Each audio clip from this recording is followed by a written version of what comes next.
This is the Stephen A. Smith Show podcast.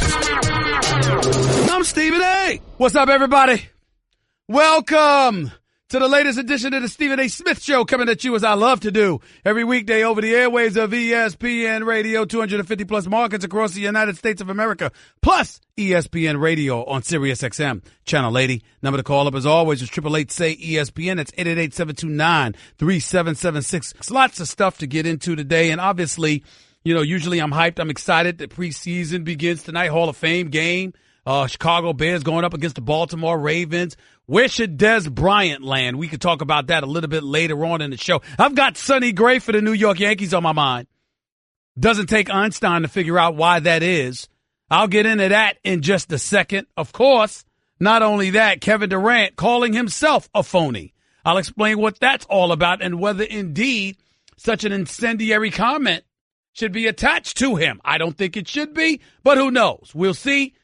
It's something that we'll discuss as the show progresses today. We all know what the lead story is because it's unavoidable. It's unavoidable. And obviously, it's not something in terms of the specificity of the story that matters in every market, because in some places, Ohio State doesn't matter. In some places, college football doesn't matter. But when we're discussing the issue of domestic violence, and we're entertaining the possibility of a cover-up by somebody in a unique position of power, of influence, and of popularity, it's something that simply can't be avoided. By now, we all know the story, and we know what it entails. There was a former assistant coach at Ohio State by the name of A.S.Smith. His ex-wife is somebody named Courtney Smith. In an exclusive interview to Brett McMurphy, along with a bevy of text messages he apprehended, Brett McMurphy revealed that text messages obtained an exclusive interview with the victim and other information. He's learned that the multitude of those nuggets of information have shown Ohio State coach Urban Meyer knew in 2015 of domestic abuse allegations against a member of his coaching staff, which is A.S.Smith. Apparently, according to this report, Courtney Smith, ex-wife of fired Ohio State assistant coach A.S.Smith, provided text messages between her and the wives of Ohio State coaches, including Urban Meyer's wife, Shelley, of 29 years. Showing Meyer's knowledge of the situation.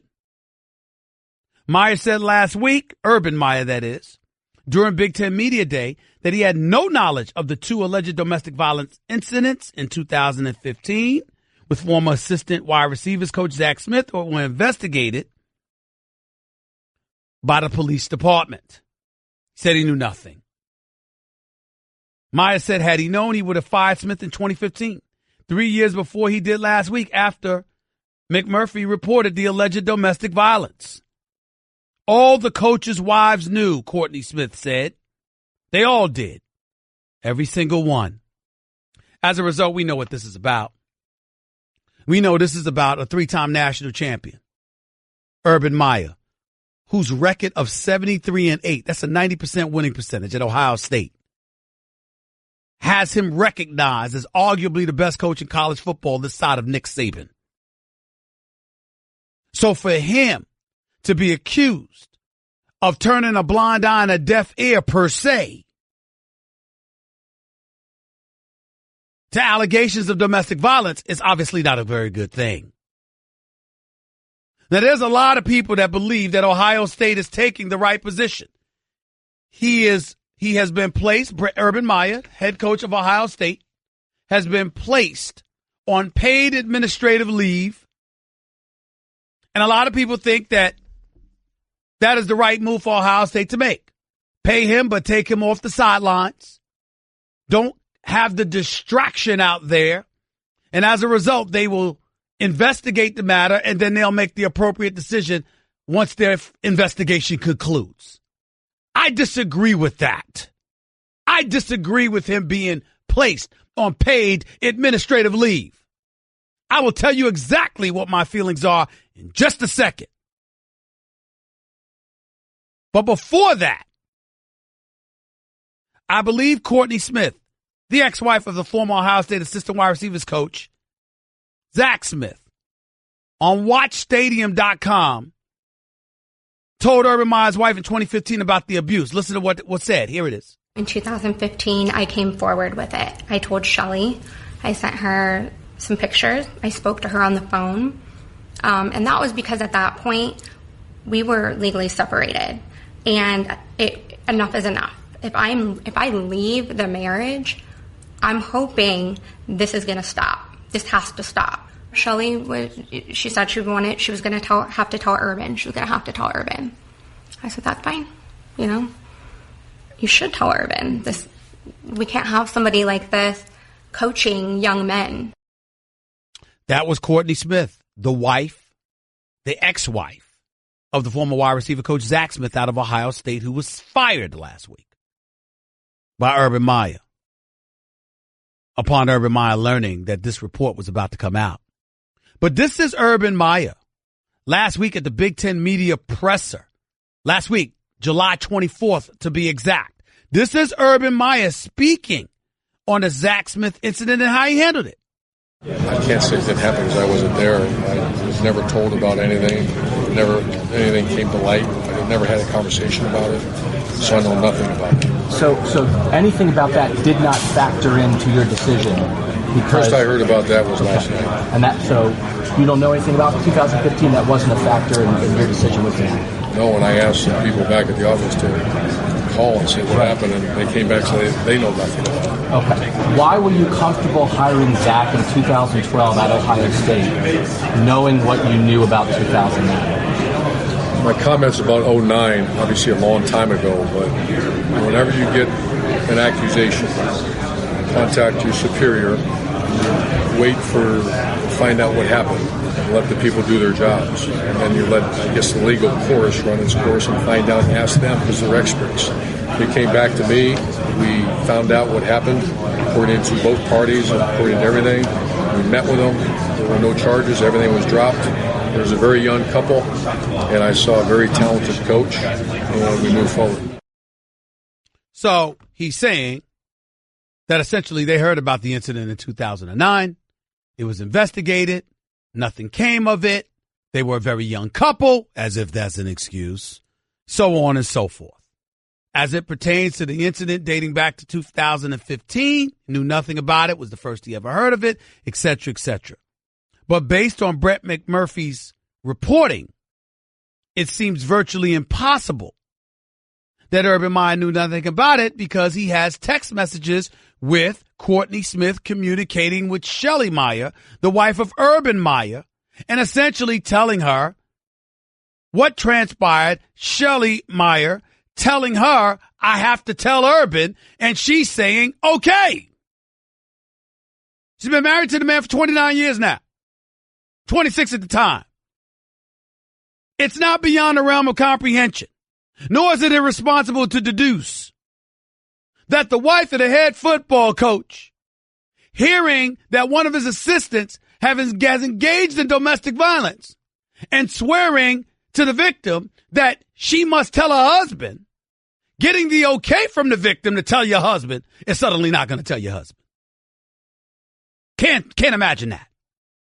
Urban Meyer just looks horrible in all of this. Okay? But Brett McMurphy, the college football insider, on Golic and Wingo this morning, spoke of the increasing amount of evidence and how that suggests that Urban Meyer did know, even though he claimed he didn't know about what transpired in 2015. Listen to this. I made it very clear. This was not going to be a he said, she said article. I wanted documentation, whether it was text messages, photos, emails, police reports, whatever she had to verify what she was going to tell me. And in the case of reporting this, the more I looked at everything she had, there became a sudden pattern that, wow, Urban Meyer knew about this. Doesn't stop there. You see the emotion in these text messages, and so there's absolutely no way that their husbands didn't know, because remember, there's a lot of guys on Urban's staff that has been with him a long time, going back to Florida, some even back to Utah, some even back to his days as an assistant at Colorado State. So this is a very close, tight-knit group. I would find it hard to believe that they were keeping this secret from Urban Meyer. That's the bottom line. That is the bottom line. I talked to Paul Finebaum this morning, and I'll play some of the excerpts of my interview with him on First Take this morning a little bit later on in the show. But let me get into this about Urban Meyer. Ladies and gentlemen, I don't want to hear about any darts or arrows being thrown in the direction of Shelly Meyer. Now, this might be an unpopular opinion. I don't care. Let me be very, very clear. She is not the head football coach of Ohio State. She is the wife of the head football coach of Ohio State. As far as I'm concerned, she did her job. She went and she told her husband. She informed him, by all accounts, it appears. Do we know that 1,000% on the money? No, but we can deduce based on the reporting and the paid administrative leave that has now been enforced upon Urban Meyer by Ohio State University, that's what happened. The bottom line is Shelly Meyer did her part. She spoke to the victim. She informed the victim that she was going to tell her husband. She told her husband, and it was his job from that moment to handle the matter. Period. So I don't want to hear about any darts being thrown in the direction of the wife. I mean, listen, when we live in a system where there's criminal courts and there's spousal privilege, y'all can't say anything. Just be quiet. If that's the case, go to the law, go to the books and get rid of spousal privileges. You got people that can commit heinous crimes like domestic violence, like rape, like murder, and beyond, and they could actually be prohibited from testifying against their spouse just because it's their spouse. So we can't sit there and have that as a part of our laws, but then all of a sudden sit here and condemn Shelly Meyer. She is not a villain in this. Urban Meyer is an entirely different matter altogether. He truly is. Domestic violence is domestic violence. As the head football coach, as a leader of men, one of your staff members commit that, they're out. I recall seeing Urban Meyer speak that way about players. You get caught up. I mean, Nuno, if you can't find that quote for me, you've heard Urban Meyer speak about this in the past. If a player even gets accused of such a thing, they're in a world of trouble. So how come the same isn't applicable to a grown man who happens to be on your staff? So kids are held more accountable than the grown-ups. That's one of the problems one would argue we're dealing with in our society today. You got to hold individuals accountable, period. It can't be just the young and the ignorant. A matter of fact, some would argue the young and the ignorant deserve a pass because they're young and ignorant. The older statesmen, the older individuals, the adults should be held to a higher standard. And that clearly was not exacted here and exercised here by Urban Meyer as this situation continues to unfold. So there is no question. Urban Meyer looks very, very bad in all of this. There is no question that actions had to be taken, I guess. Ladies and gentlemen, let me show you where I jump off the rails. I don't believe that Urban Meyer should have been put on paid administrative leave. I think one or two things should have happened. He shouldn't have been paid. It should be just administrative leave. Or, since you're paying him, leave him on the job until you fire him. Period. You see, let me tell you something.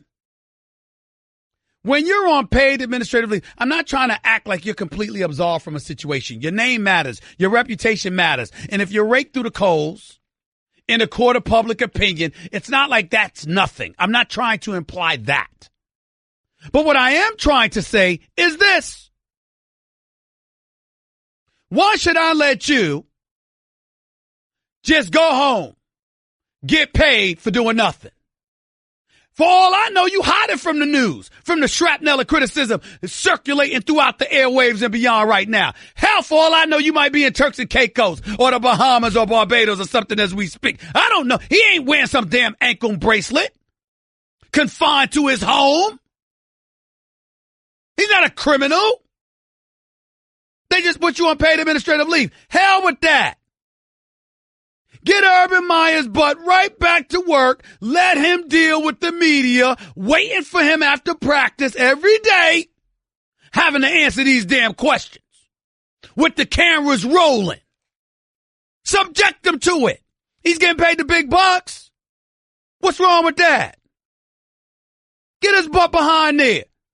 You put me on paid administrative leave, ladies and gentlemen. I'm chilling in the islands. I'm here to let you know right now. I don't even know what the hell going on. I got time off. Please. I'm out. I am out. And you are talking to somebody that got suspended before. And I'm here to tell you, I'm ticked off. But I'll be damned if I didn't go to the islands. I'll be damned if I didn't go to the islands. Hell, you first place I went. Who say Urban Meyer ain't there right now? Do we know that Urban Meyer ain't in Turks and Caicos or Barbados or Italy or someplace in Europe or the Bahamas or St. Thomas? Well, not St. Thomas and Puerto Rico for obvious reasons with the hurricane from last year. But y'all know what I'm saying. If I'm Urban Meyer, please. That ain't no damn punishment. Let that man go to work. Oh, he's going to be a distraction. The man has won 90% of his games at Ohio State. I think he can deal with distractions. When he was at Florida, there were 31 arrests on his watch. He still won a national title. 2 of them. What are you talking about? He's a 3-time national champion. Him and Nick Saban are considered the 2 greatest coaches in all of college football, some would argue, even though I throw Dabo Swinney right up in there. What are you talking about? I mean, this dude, when you talk about distractions, if anybody could deal with it, it's Urban Meyer. 31 arrests at Florida. Aaron Hernandez. I would say God rest his soul because that's the human being and the Christian in me. I can't do it, y'all. I just can't do it. Not with what he did. Not with what he did. Can't do it. I ain't wishing hell on anybody. But if that's where God has him, I understand. But when he was at Florida, punched a weight in the back of the head, Urban Meyer turned a blind eye. Suspended him for 1 game for conduct detrimental to the team. Urban Meyer never told anybody he was smoking pot. A myriad of issues and incidences, Urban Meyer has a reputation of turning his back, keeping things in-house, and more importantly than anything else, accusing the media of lying. Paul Finebaum said it right here, and you'll hear the excerpts from it. Said it right on to me on First Take this morning. Urban Meyer even came to work to ESPN for a year. Cultivated relationships, ingratiated himself with people that work here. No doubt facilitating coverage or trying to smooth to some degree. Some would argue a lot of folks do that. Maybe we should think about bringing folks on here in the future. Most people can't say that. Damn it, I've been at ESPN since 2003 with the exception of a 2-year hiatus. I'm family. I can say that. Everybody don't deserve to be a part of this family. And again, I'm not sitting here and demonizing Urban Meyer, the man, the individual, whatever. I'm speaking fact. Those things happened at Florida. This clearly happened at Ohio State. And all the evidence points to him knowing. But we live in an age, listen, ladies and gentlemen, clearly that is not the case with Courtney Smith. Let me be very, very clear about it. All accounts points to her being absolutely honest about this with Urban Meyer. But let's remind everybody that the 49ers' Reuben Foster was recently accused of domestic violence. The woman came out and admitted she was flat out lying because she was upset they broke up. Now, there was a whole bunch of people that condemned Reuben Foster. I heard no apologies once the case was dropped because she admits she lied. Actually, there were a few apologies. There were a couple of folks that didn't who will remain nameless. You ready to throw the man into the sewer or the dungeon because of the allegation, but when it was found that he was lied upon, nothing. This is why people hate the media. I'll be damned if I sit up there and accuse somebody of something publicly and then I can't be found publicly once they're exonerated. If I was wrong, I'm going to apologize. That's what men do. That's what women do. That's what adults do who are human. That's not to say that that's happening with Courtney Smith because no one believes she's lying. Clearly, Urban Meyer didn't believe it because that coach is gone. That coach, Zach Smith, can't be found. There's an APB out for him. I'm speaking facetiously, not literally. But I say all of that to say this insatiable need to jump to a verdict. Okay, you want to do it with Zach Smith? I'm good with that because he's had ample opportunity to speak up for himself and he hasn't. In the case of Urban Meyer, might be a bit more complicated than that. Either way you slice it, hell with giving him paid administrative leave. Let him stand right there on the job until you're going to fire him. We know you're going to buy him out. You're going to reach a settlement. He's going to be out of his job for the next week or two. Until then, let him stand right in front of the media and be subjected to that embarrassing inquiry. He can handle it. And if he can't, who gives a damn? That's what he's paid to do. Why should he be paid to chill at home? For all I know, he's in the islands right now while we working, chilling on the beach, knowing he gonna get his money no matter what. Let that man be in the line of fire. I see no problem with that. I'm just getting started. I got more about Urban Meyer. I got to get into Sonny Gray and his tweets. I got to get into Des Bryant. I got to get into Kevin Durant. There's a few things I got to get into, so don't touch that dial. You're listening live to the Stephen A. Smith Show, ESPN Radio. Back with more of the Stephen A. Smith Show on ESPN Radio in a minute. Craving even more of Stephen A? Him of all people. For around-the-clock access to the man? I'm Stephen A. You can follow him on Twitter and Instagram at Stephen A. Smith and on Facebook at Stephen A.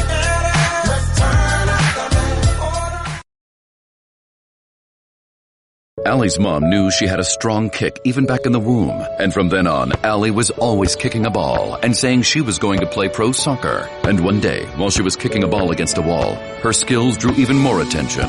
Her boss said, "Could you please stop that and get me those quarterly numbers I asked for?" Turns out Allie just wasn't that good a talker. But she was a good accountant. That's why she switched to Geico. She knew they could save her a bunch of money on car insurance. And she sure wasn't ever going to make that pro soccer money. No, sir.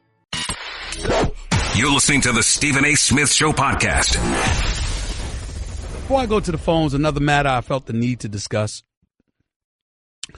After Wednesday's game, New York Yankees, Sonny Gray, used to be in Oakland, 6-year veteran in Major League Baseball.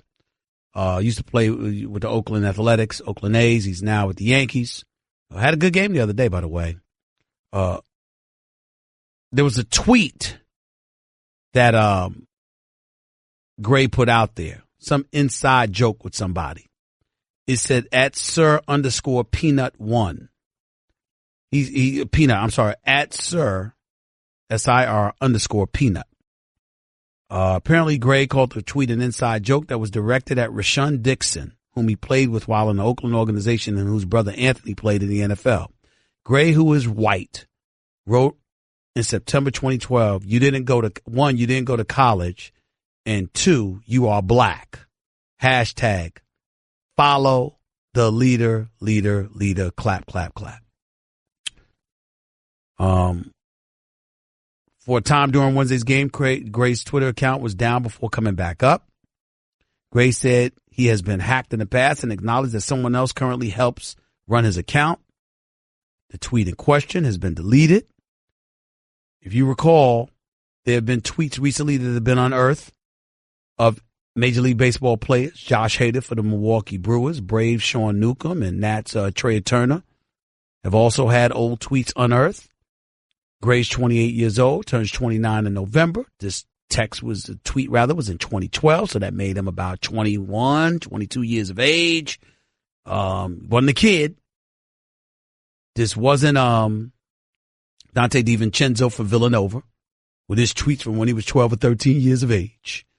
This wasn't Josh Hader, who was 16, 17 years old at the time his tweets came out, where this guy is, where he's 24 at the time. This guy's 28 going on 29. This happened when he was a very, very young adult.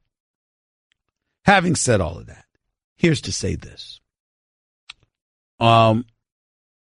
It could be interpreted as racially insensitive, some would say. Fact of the matter is, I don't know. There's an inside joke between him and his teammate. It comes across in this day and age as insensitive or whatever, but we don't know. Me personally, as a black person, I got bigger things to concern myself with than interpreting whether or not somebody was offensive or not. If you're offensive, I'll call it like I see it. If I'm not sure, I'm not sure. But I think this speaks to a bigger issue, and I brought this up on First Take this morning, and I'll bring it up here because I don't think people bring it up enough. We tend to make a big deal if it's an NFL player or an NBA player, black or white. But Major League Baseball players get away with a lot. Wouldn't you say? I mean, when you look at Major League Baseball, right now we're talking about National Basketball Association. What is it? 77% black? You take into account foreign players of a darker pigmentation, it's like 80%. You look at NFL, 65% black. Look at Major League Baseball, like 6%. Now, I understand that folks want to bring in the populace of, folks from Venezuela and the Dominican Republic and all that. And I get that because the reality of the situation is you're black or you're white. I'm talking about the color of your skin. I don't know why all these people, they're not black, they're Italian. They're not black, they're not black or white, they're Italian or they're African. Oh, stop it. How do you look? Okay? Can we stop making things so damn complicated? See, these are the kind of things that make me blame Oprah. This is exactly when I get on Oprah. Because all of this, everything has to, her and Dr. Phil and everything. Everybody got to have a damn explanation for everything.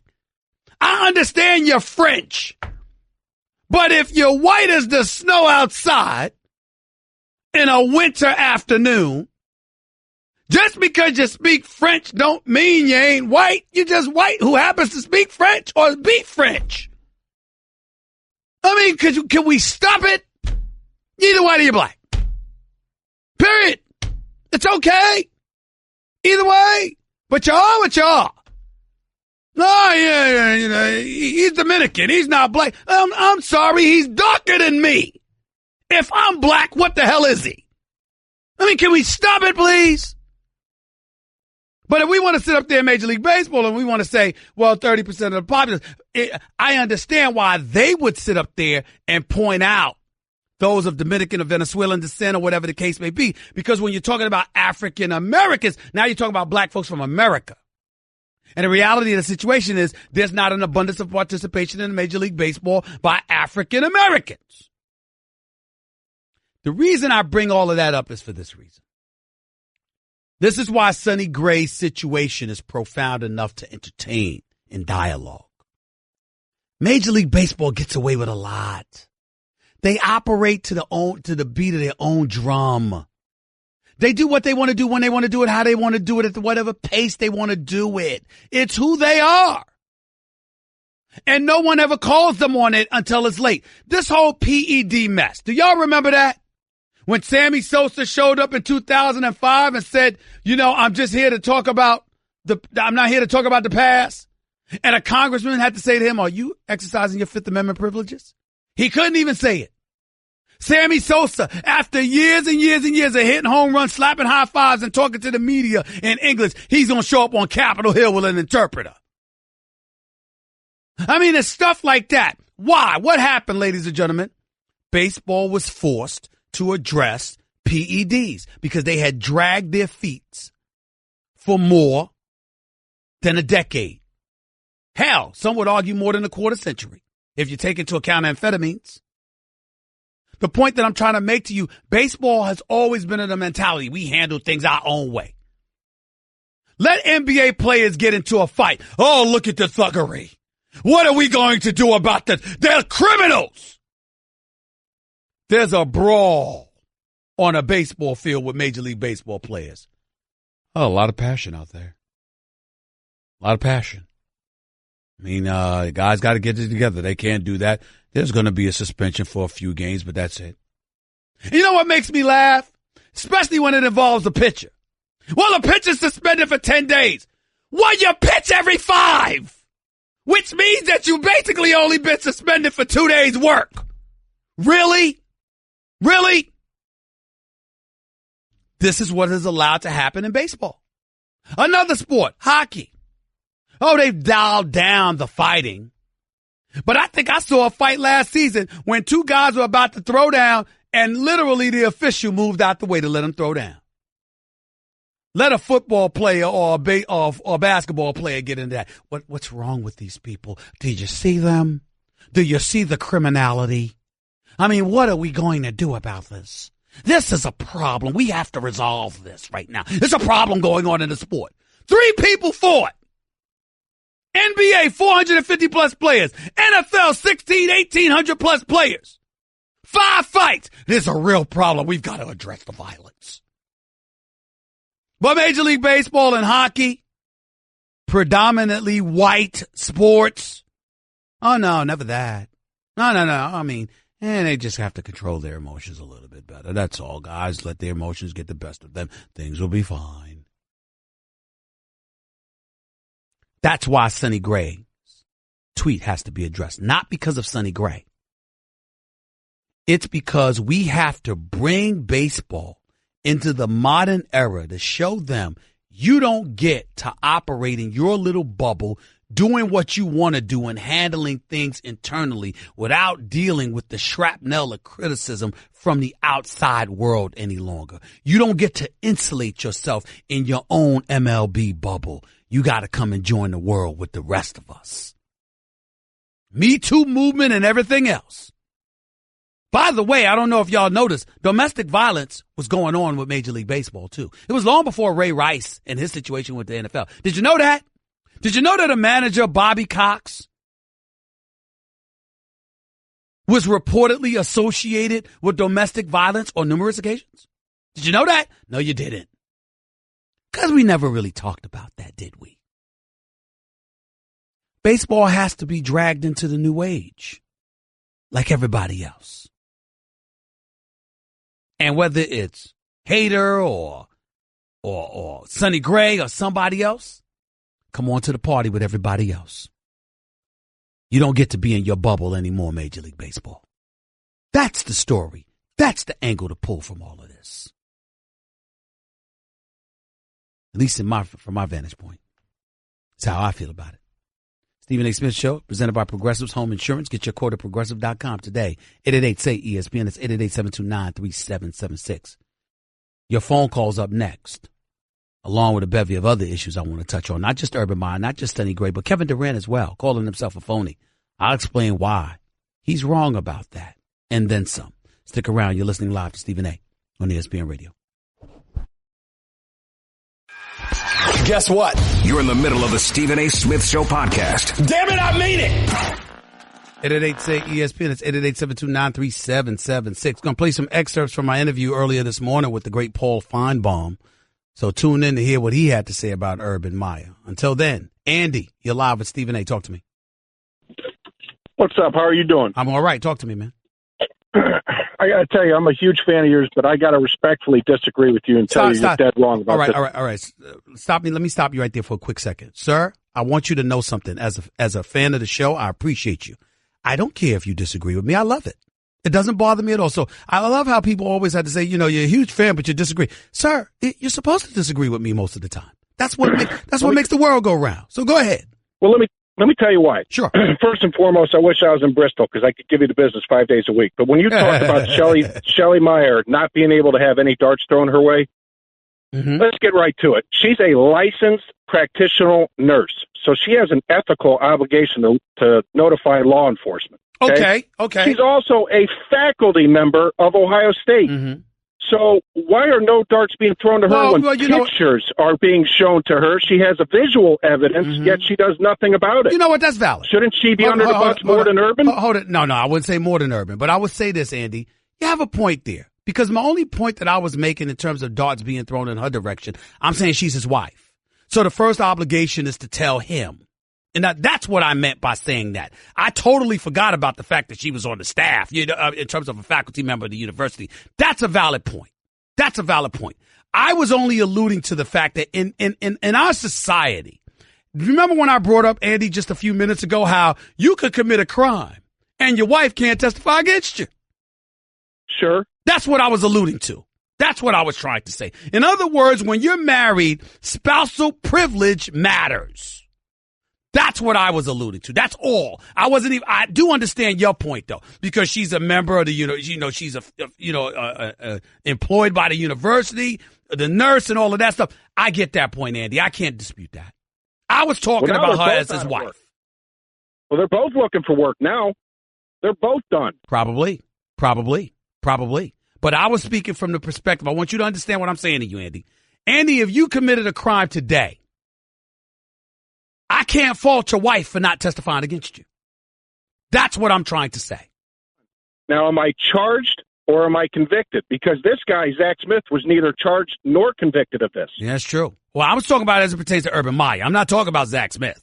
I'm not talking about him at all. He doesn't deserve any kind of pass whatsoever. And I'm kind of wondering who else is there to point the finger at, particularly with the police department. How in God's name was this man still employed for Ohio State all of these years? But that's just me. Andy, I got to run. I appreciate the call, but I do respect your point. I understand. I appreciate it. Don't even disagree with it. I was just talking about the spousal issue. Hour number 2 with Stephen A. up next. That's just a sample of what you'll hear on the Stephen A. Smith Show. Weekdays at 1 p.m. Eastern on ESPN Radio and the ESPN app. This is the Stephen A. Smith Show podcast. I'm Stephen A. Welcome back to the Stephen A. Smith Show, hour number 2. The Stephen A. Smith Show coming at you right here on ESPN Radio and Sirius XM Channel 80. Number to call up as always is 888-SAY-ESPN. That's 888-729-3776. Ladies and gentlemen, now that it's warming up, it's time to get out to the stadium and catch a few ball games. Or if you're to the fellas, take your lady to a show or her favorite concert. She'll love that. The official ticket partner of ESPN has you covered. Go to vividseats.com/ESPN for your exclusive discount offer. Before I go back to the phones, staying on this Urban Meyer situation, Sonny Gray, I already said what I had to say about that. I'll get to the calls in just a few minutes. But Paul Finebaum, the great Paul Finebaum, the mouth of the South, covering college football, foremost expert, authority on college football. I think football, period, because the man knows his stuff. Had the pleasure of having him on television show First Take on ESPN this morning. First Take airs every weekday morning from 10 a.m. to noon Eastern Time, 7 a.m. to 9 a.m. Pacific Standard Time. Well, he was on. Paul Finebaum was on this morning. Paul Finebaum and I, obviously Max Kellerman was a part of that interview along with Will Kane filling in for Molly Kieram over the next 3 days. They were a part of the interview as well. But as it pertains specifically to the questions that I asked him, this was the back and forth between myself and Paul Finebaum this morning. Listen to this. Paul Finebaum, illuminate for us exactly what your issue is with this whole Urban Meyer fiasco, other than the obvious domestic violence, of course. When you talk about Urban Meyer potentially covering up, what really illuminates in your mind? What stands out in your mind that's most alarming about his actions in all of it? Well, I think what stands out is his disregard for humanity, if indeed, and I think, listen, we're all fit. We all want to be fair here.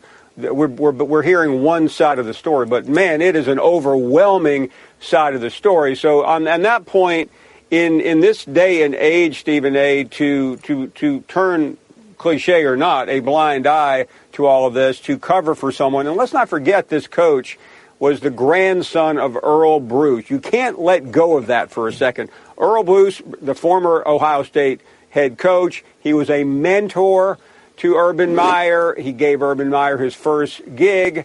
He also passed away a few weeks ago, which may or may not have made it more convenient for Urban Meyer to fire his grandson when he needed to a couple of weeks ago. And then, standing up there at Big Ten Media Days last week, in my mind, just blatantly lying about this, acting like the reporter, Brett McMurphy, had no business bringing this story to the public eye. Well, obviously, Stephen, you and I know how this works. Do not pour oil and gas on a reporter. What did Brett McMurphy do? He went out and dug deeper and deeper, and he found the key to the story. The question really remains as to how excessive Urban Meyer was in this. When we go back to Florida, for example, of course, he doesn't get to get blamed for Aaron Hernandez. We understand that was a different animal altogether. But when he was a member of that football team, he punched a waiter in the back of the head, allegedly, and Urban Meyer did nothing about that. He was suspended for a particular game, and Urban Meyer never gave specifics, and it was an extended period of time before folks found out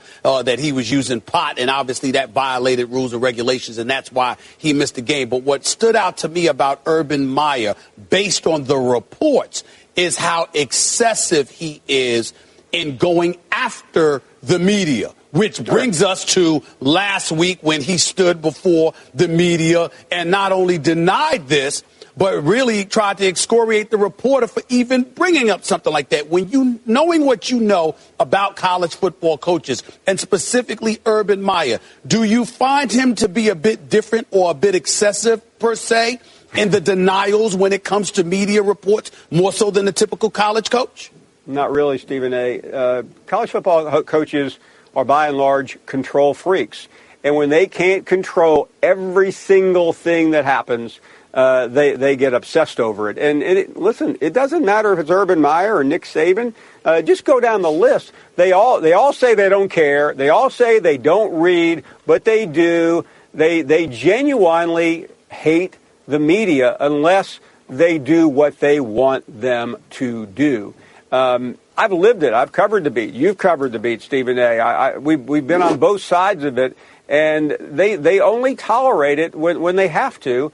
And they want to control every aspect of it. I mean, I know there's a school not too long ago that started going through emails, cell phone records, etc., because information was leaking out. I mean, I know you hear that in government, at the White House, in the Congress, but this is going on college campuses, and I think it's going on most college campuses because they want to control the flow of information, and they want to also have plausible deniability when something like this happens. Paul, I'm interested in knowing what you feel about this. I'm the kind of person that would have let him stay on the job for now. You know what? We're conducting an investigation.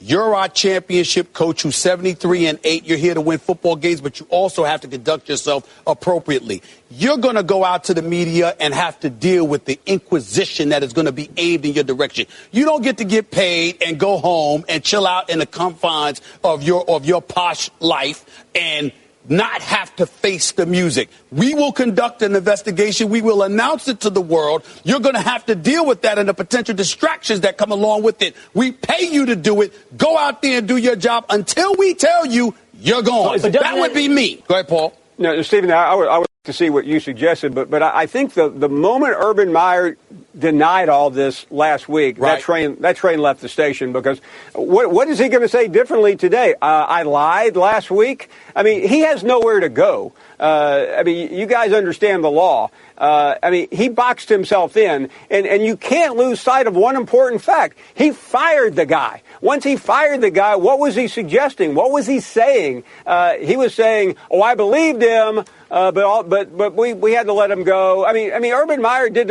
How do you think that guy felt if he was innocent? Well, I mean, I believe Urban Meyer has culpability here on either side, either whether he knew or whether he didn't know. He should have known, and he should have done something about it. Paul Finebaum, talk to me about what kind of effect you believe this is going to have on how other college coaches are viewed, how they're probed, et cetera, particularly the big-time, big-name coaches, because in my mind, outside of Nick Saban, who's bigger than Urban Meyer in college football? I imagine this is going to have a catastrophic effect as it pertains to the coaches themselves. Oh, it's going to. And by the way, 3 years ago, when Urban Meyer, or 4 years ago, when Urban Meyer beat Nick Saban, he was then the best coach in the country. Saban had lost that mantle. He got it back with 2 national championships. And I think what's going to happen is that coaches are going to be very nervous, because I don't think this is an Urban Meyer problem. As we alluded to at the top of this show, I think this is pervasive in all of society, in all of sports, especially at this level. So, I mean, I don't independently know that this school has done it or that school, or this coach has done it or that coach. But I hope you see more reporting on this, because my big issue in college sports, Stephen A., is that there is so much covering up by the media. The media is intimidated by Urban Meyer. The media is intimidated by Nick Saban. So they're not going to go after anyone. It took a guy who got fired from ESPN to break this story. That may not be a popular statement to say right now on this network. He had nothing to lose, this guy. So Brett McMurphy went out and dug this up. I wonder if anyone else would dig a story like this up, especially someone who works on a local beat. Because if you go against Urban Meyer in Columbus, Ohio, do you think you're going to have your job for long? I don't think so. There you have it. Great Paul Finebaum on with Stephen A. earlier today, right here on ESPN Radio. 888-SAY-ESPN. It's 888-729-3776. You heard it. Your responses. And by the way, Earl Bruce, I mean, some would make the argument that Urban Meyer was in a compromising position. Think about it. Earl Bruce is a former coach at Ohio State, a mentor. This guy, A.S.Smith, was his grandson. And Earl Bruce obviously helped Urban Meyer along the way of his career. Being from Utah to Florida, now at Ohio State. Who's to say that lineage, that connection, those relationships, specifically Urban Meyer's relationship with Earl Bruce, is it what led him to try and help or cover, or provide cover, rather, for A.S.Smith? Stuff like that happens. But ultimately, you pay a price when you don't do the right thing. Chuck, you're live with Stephen A. Talk to me. Hey, Stephen A. Nice to talk to you. Thank you. Go ahead. I have a buddy that said that if Nick Saban ends up getting fired and Harbaugh and the Michigan Wolverines end up beating Ohio State, that doesn't do much for Harbaugh's legacy if he's not beating Urban Meyer himself. What do you think about that? One can make that argument. I mean, listen, when Jim Tressel left, how did Ohio State do when he was gone until Urban Meyer arrived? When Urban Meyer left, how did Will Muschamp do with Florida, even though a lot of that was residue left behind by Urban Meyer because people were getting arrested left and right? The fact is that Urban Meyer is one of the great, great coaches the game of college football has ever seen. And when you have somebody of that magnitude beating a lesser quality individual that's not nearly as established, there is some luster that's dimmed from that. I got folks joking around talking about Harbaugh and Urban Meyer hated each other so much. Jim Harbaugh probably had something to do with us finding out about what happened with Urban Meyer at Ohio State with A.S.Smith and all of that stuff. Obviously, that's irresponsible to report as if it's factual, because it's not. But you have people who point to that rivalry being so heated and so nasty that they wouldn't put it past Jim Harbaugh. They just throw stuff like out there and say stuff like that. Either way you slice it, here's the bottom line. If Jim Harbaugh beats somebody else other than Urban Meyer at Ohio State next season, it's not the same as beating Urban Meyer. Period. All right? All right. Appreciate the call, man. Thank you. Jim, you're live at Stephen A. Talk to me. Stephen A., love the show. Thank you. Go ahead, man. Can you hear me, Jim? Paid leave. Yes, I can. Yeah, Jim, you went out for a second. You're back now. Go ahead. Okay.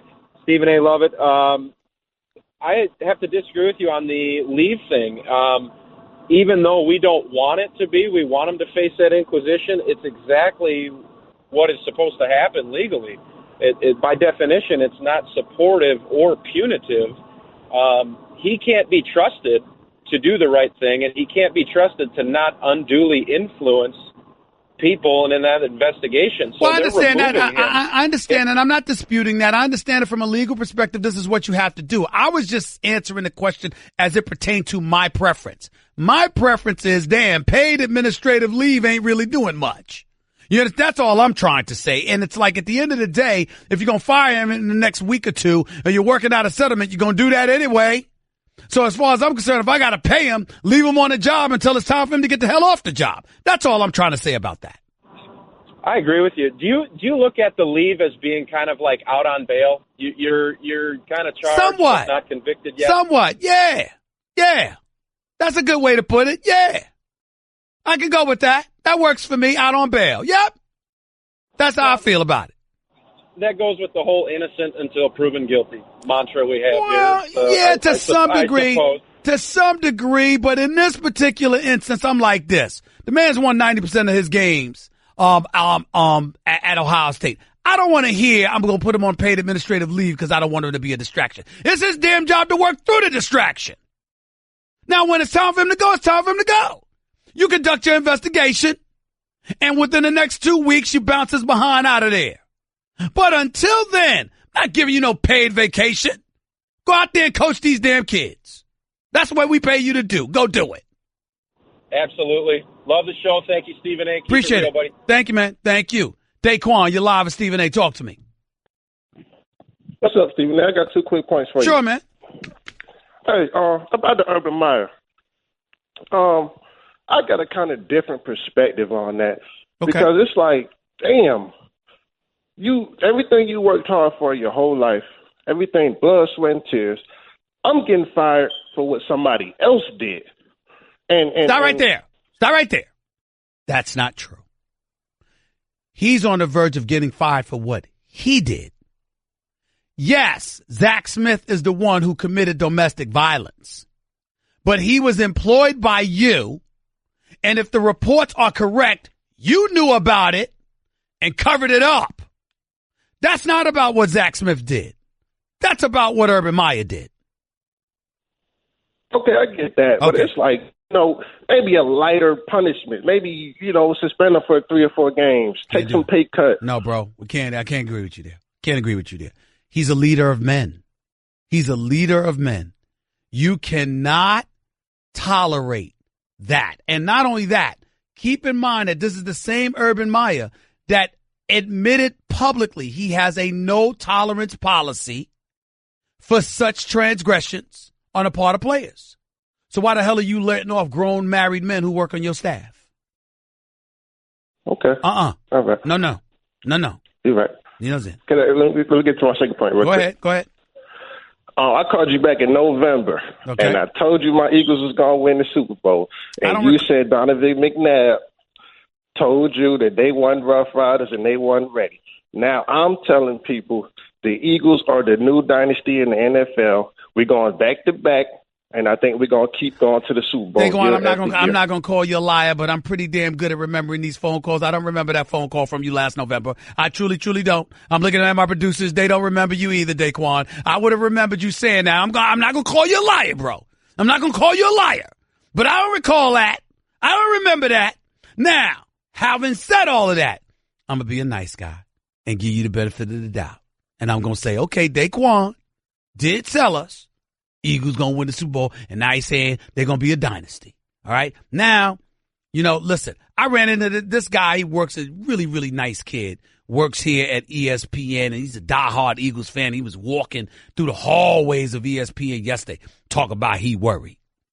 Because Carson Wentz, they had to, they had to slow down, his reps and, his workload and stuff like that. I said, what the hell are you worried for? You won a Super Bowl with a backup quarterback. So why you worried for? That don't sound like confidence to me. And he was like, but Nick Foles is not better than Carson Wentz. You won the Super Bowl with Nick Foles, though. So what you worried about now? See, there's the problem, Daquan. On his end, he's a bit paranoid. On your end, you're a bit arrogant. One season, you won the Super Bowl. Who's the last team to repeat as Super Bowl champions, man? That's a good one. There we go. Have a nice day. Dre in Jersey, you're live with Stephen A. Talk to me, Dre. Yo, Stephen A. Hello. How are you? Go ahead, buddy. Dre, I lost you, Dre. Your signal dropped. Call back. I'll let you on. Zay, you're live with Stephen A. What's up? Hey, what's going on, Stephen? Big fan. All right. Did I pronounce your name right, Zay? Is that it? Yep. Okay, go ahead, man. I got two quick questions. Yes, sir. My first one, you kind of alluded it to with one of the previous callers, but do you honestly believe that Urban Meyer will be fired? Yes. Well, I'm not going to use the word fired. He's going to be bought out. They're going to reach a settlement. I don't believe he'll be the coach of Ohio State this year. I think he's gone. All right, makes sense. Okay. And for my second question, bear with me, man. How many games do my Bears win this year? Chicago Bears? I ain't giving y'all. All right. I'll be nice. Because Jay Cutler's not there any longer. If Jay Cutler was there, I would have given you more than 5. But since that dude, Jay Cutler, thank God he's finally gone. And you got Trubisky in there, who should have been Deshaun Watson, by the way. Trubisky never should have been the guy. I would say I'll give you 6 games. 6-10. Yes. I hear you, man. My buddy's saying 8-8, but no, you're in the same division as Detroit, with Patricia as the head coach, in the same division as Aaron Rodgers with the Packers, who's back and is going to win league MVP this year. And you're in the same division as the Minnesota Vikings, who has one of the elite defenses in all of football, with Kirk Cousins as their new quarterback. I don't believe that's going to be the case. I believe that you'll only win one of those games. One of those games. You're only going to win about 2 games within the division. 1 or 2 games within the division. All right? That's it. So my mentality is you'll win about 6 games total. Okay? I got you, man. All right? Appreciate the call. Thank you. G-Man, you're live at Stephen A. Talk to me. Good afternoon, sir. How are you? Death sentence number 2 being administered just like it was with Sandusky and Joe Paul after 45 years. Just hear me out, please. For 45 years of service, they give Joe Pa a heart attack. The guy who committed all the heinous crimes is still in prison, correct? I think so. Yes, Jeffrey Sandusky. Of course he is. He's in prison for life, as he should be. Go ahead. Yeah, he's still alive. But the guy who put in all the work, he's dead. Urban Meyer let's say he puts in 20 years as a coach. Okay. This lady is upset with her husband. She's sour grapes. Best friends with Urban's wife. Oh, I told Urban's wife. Did she tell Urban? Oh, I don't know. It sounds like it's sour grapes. Urban Meyer keeps her husband employed so that they can pay for their kids. And then she turns around and she throws a dagger in his back because Jay, stop it. Stop it. Now, listen to me. You listening to me, G? It's my turn. Are you listening, sir? Yes. All right. Let me break this down. I want you to listen and listen closely, right? Because I get your passion, and I appreciate it. Couple of things we need to. First of all, we're not diminishing domestic violence. We're not minimizing its importance or its heinousness. Let me make that very, very clear. But what you have is a situation where a coach has a member on his staff who committed this act once in 2009 and another time in 2015, at which time we believe he knew about both instances. That's according to the reports. That's what we know. In the case of Jerry Sandusky, he was a pedophile. He was a rapist. He was someone who sodomized kids. And he did it spanning decades.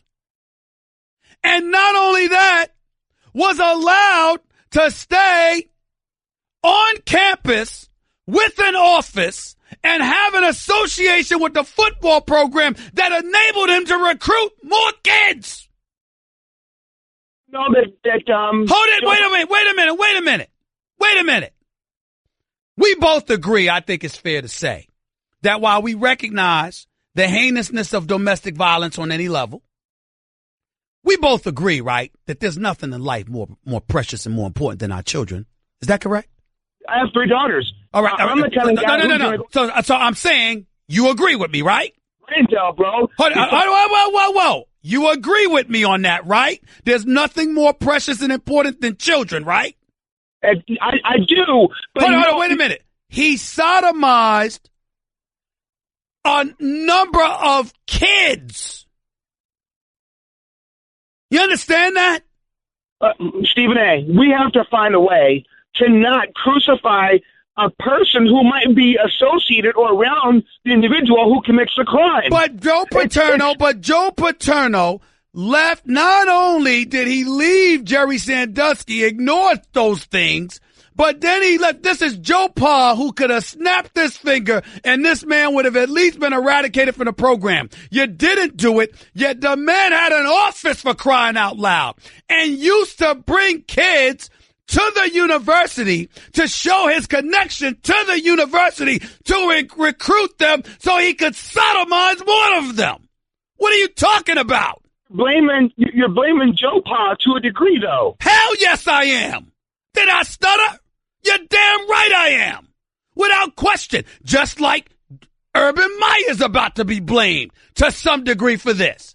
But what happened with Urban Meyer, in my opinion, doesn't equate to what happened with Joe Paterno. I will never backstep from that. Have a nice day. You got to be crazy. Am I the only one in this? Am I the only one here sane? Jerry Sandusky was sodomizing people, children, for years. What are you talking about? 888-SAY-ESPN. Back with your calls in more in a minute. Craving even more of Stephen A? Him of all people. For around-the-clock access to the man? I'm Stephen A. You can follow him on Twitter and Instagram at Stephen A. Smith and on Facebook at Stephen A.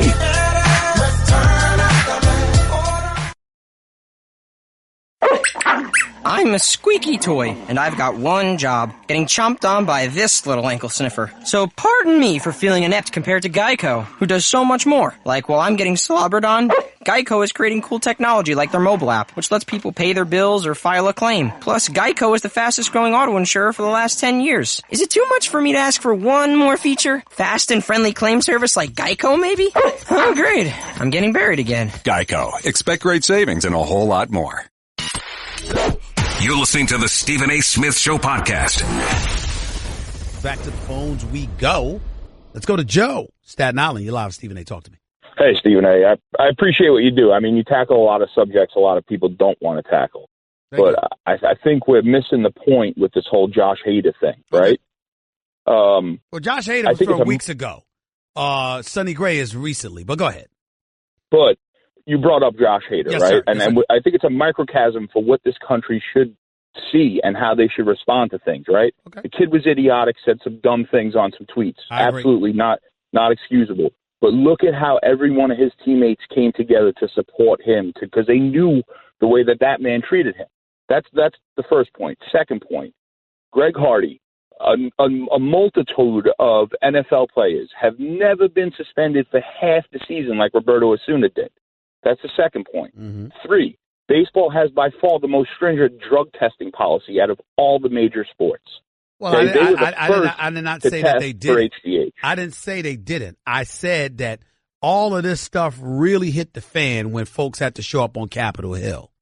And the reason they had to show up on Capitol Hill is because MLB is all about doing things their way.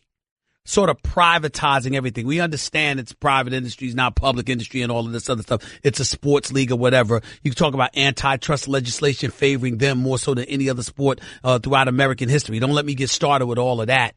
At the end of the day, what I'm talking about is just this license that Major League Baseball has had throughout its history of operating according to its own beat and drum, more so than any of the other sports. That is the point I was making. Been around longer. Excuse me? They've been around longer. I know that. It's the difference between old money and new money. Talk about, Joe. You gonna sit here with a straight face and tell me that's the reason?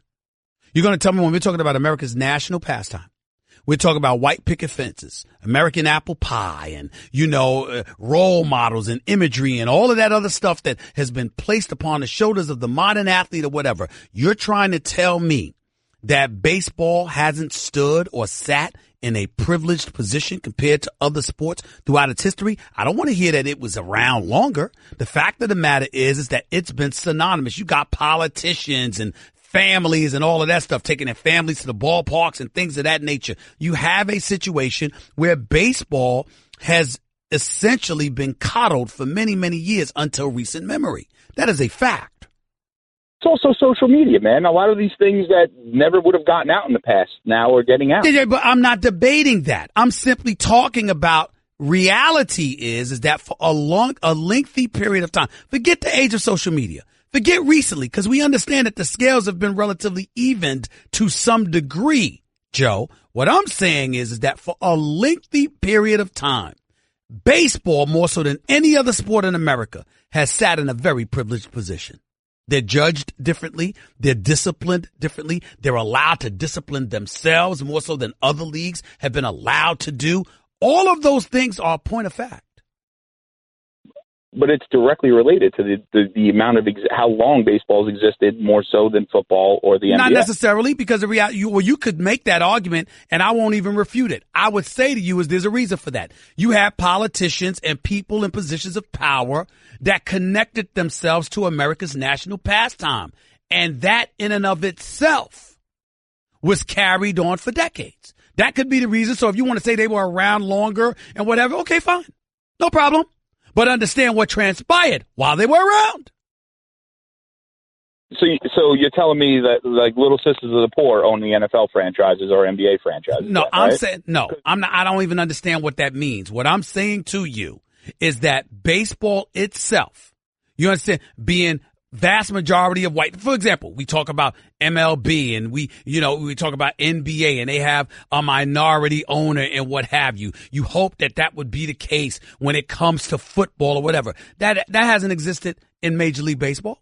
You talk about minorities being in elevated positions of management and decision-making positions and positions of power and what have you. That hasn't happened really with Major League Baseball. There's been sporadic instances when it's occurred, but it has been something that has been an issue throughout its history. Everybody that knows anything about sports knows that baseball has been in a privileged position compared to the other sports for quite some time. There's no denying it. That's all I'm saying. Longer. It's been around longer, and okay. The country has changed drastically. The country has changed drastically from what it was. We all know that. If you know anything about history, right? Well, do you know anything about history? Because I'm giving you history, and I'm telling you about what's transpiring, and I'm telling you how a lot of people look at the sport of Major League Baseball. I've even talked to you about how guys get in fights and all of that stuff, and how they're judged differently than other people are judged in different sports. In different other sports. You're trying to tell me that has a lot to do with them being around longer? You're trying to tell me that baseball and the folks that participate in the sport of Major League Baseball are not judged differently than those outside the sports, whether it be in football or basketball specifically? Are you going to sit here with a straight face and deny that? Yeah, I just gave you an example, a perfect example.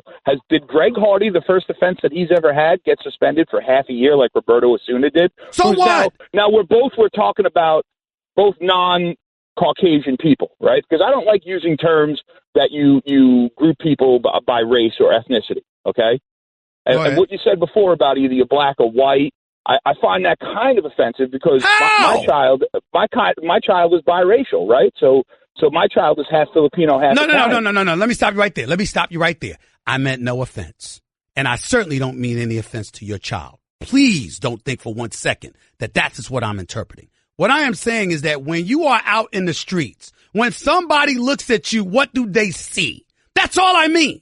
Like, for example, there's this adage that goes around. Like, if you're driving and you get pulled over by a police officer driving while black. It doesn't say driving while white. It doesn't say driving by Italian. It doesn't say driving while Hispanic. I'm saying to you, people look at it that way. Those are the experiences that people have to go through. Because unfortunately, unfairly, you may never do that, Joe, but a lot of people in this world judge folks by what they see. That's just the reality. You reality. never answered my question about Greg Hardy versus Roberto. Well, I'm saying those are fairly recent things. My point to you is this: just because Major League Baseball steps in and they suspend somebody for half a season, or Greg Hardy gets suspended or whatever, I'm telling you that by and large, throughout history, Major League Baseball has been coddled by the public, by politicians, by others in positions of power. That is a fact. Giving me a couple of instances where that did not occur doesn't change my narrative. That's my answer. The last 10 years, has Major League Baseball been coddled more than the other? No, but I wasn't talking about the last 2 years. Good talking to you. Bye. End of story. It's my show. You called up. How that works. It's not an end of story. It's end of your story, and now you're gone. And oh, by the way, ladies and gentlemen, it's because he hung up. Let's be clear about that. Something happening in the last 10 years doesn't erase the privileged position that Major League Baseball has been in for the previous 80. Doesn't erase it. Even now, if a fight broke out, what will we say? Oh, they really got to get it together. They wouldn't be called thugs and villains. You got guys that go on a mound, and because one of their teammates got hit or somebody didn't like the flipping of a bat or whatever, somebody throwing a 95 mile per hour fastball at somebody's head. But it's just baseball. But two dudes go at it on a football field or on a basketball court, they're thugs. I'm wrong about that? In Joe's world, of course I am, because it doesn't fit his narrative. That's why he doesn't have this show. And I do. Guess what? You're in the middle of the Stephen A. Smith Show podcast. Damn it, I mean it. Back to the phones we go before we get on out of here for the day. Let's go to Dre. You're live with Stephen A. Talk to me. Hey, Stephen A. First time caller. Finally I could get through, man. Reason I'm calling is with the whole baseball thing. Let's just call a spade, man, at the end of the day. We already know what it's about. They're always going to protect America's sport. It's everything is like that. But, the Yankees got to do something with Sonny Gray, man. I can't take it with this guy. He's trash. I can't take it. Okay, just don't tell me it's because of the tweet, because I don't think the tweet warrants anything. But if you're saying he just ain't that good, then that's different. No. The tweet, it's ridiculous. Listen, as a Hispanic man, my fiance, she's a black woman. I'm tired of it, man. They always cover stuff up when it comes to baseball. My man, he was talking. Listen, man, we don't know. He said it was an inside joke. It was with one of his teammates, et cetera, et cetera. It was from 7-8 years ago. Come on, bro. Don't do that to him. There's plenty of ammunition, to really, really raise our eyes and our eyebrows per se and get at people. Let's not do that. And not only, listen, a lot of times if we looked in our windows, things we have said and done when we were younger, we wish we could take those things back. It's just that the world doesn't know it because we wasn't stupid enough to put it on Twitter. But it is what it is. Let's pump the brakes on that. Really. I get it. I get what you're saying. But, he said that as an adult. He didn't say that as a teenager. He didn't say that as a kid. I understand. And he said that as an adult, not as He said it as an adult 7-8 years ago, bro. Yeah, but he said, too, what do you mean? By exactly? Time out. Exactly. You don't know what he meant. That's the whole point. You don't know. And that's the deal. But I got to go because I'm running out of time. I appreciate the call. Arnie, you're live with Stephen A. Talk to me, Arnie. Stephen A., forgive me if I'm not too up to speed on Urban A. I was out in the woods in Michigan and just got off the plane. I read the USA article. I couldn't agree with you more. That has nothing to compare to Sandusky and Penn State. But what I'm not getting from the little bit I've read so far is what exactly did he cover up? In other words, what kind of due process? What did he know in 2009? What did he know in 2015? They're claiming that he knew that A.S.Smith, his assistant coach, was committing domestic violence against his wife and didn't do anything about it, didn't fire him, didn't report it or anything like that. Oh, wait. Well, but see, I'm having a little problem with that. Knew because The wife told Shelley, did she report it to police? Did she leave him or have him get out of the house? When you say no, did she ever contact Shelley and say, hey, listen, I don't want you telling Urban about this because I still want my husband and he's been doing it to me, but he needs help? No. She told Shelley Meyer, Urban Meyer's wife, and I got to get ready to go, Arnie. I'm sorry, I'm running out of time. But she told Shelley Meyer, Urban's wife. Shelley told her, I've got to tell my husband. I have to share this with my husband. And from that point forward, Urban Meyer never did anything about it, which is why he's taking some heat and ostensibly, purportedly, why Ohio State has paid him on or has placed him on paid administrative leave. But I'm running out of time. I got to go, but I'll be back in 22 hours. Until then, the Stephen A. Smith Show, ESPN Radio, signing off. Peace and love. That's just a sample of what you'll hear on the Stephen A. Smith Show. Weekdays at 1 p.m. Eastern on ESPN Radio.